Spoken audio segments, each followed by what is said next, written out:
colonie grecque de Crotone, dans le sud de l'Italie actuelle, était au VIe siècle avant Jésus-Christ une métropole florissante qui attirait des immigrés des quatre coins du monde grec, alors en pleine expansion. Le plus célèbre d'entre eux s'y installa vers le milieu de ce siècle. Son nom, Pythagore.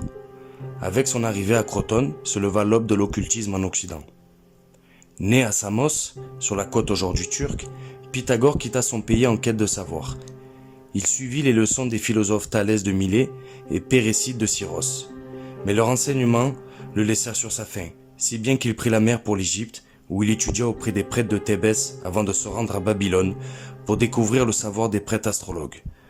Enfin, il retourna chez les Hellènes pour être initié au culte à mystère grec et crétois avant de s'installer finalement à Crotone.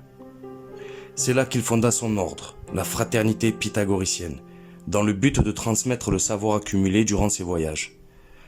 Ses disciples faisaient vœu de silence pour les 5 premières années. Ce n'est qu'à ce terme que les enseignements essentiels leur étaient révélés.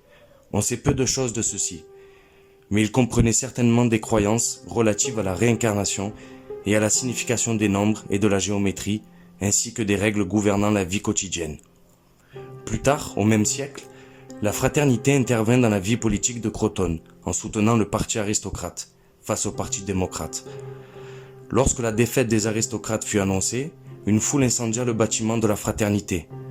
Les frères survivants se répandirent dans tout le monde grec, disséminant avec eux les enseignements de Pythagore. C'est d'eux et de leurs élèves que descend l'occultisme occidental.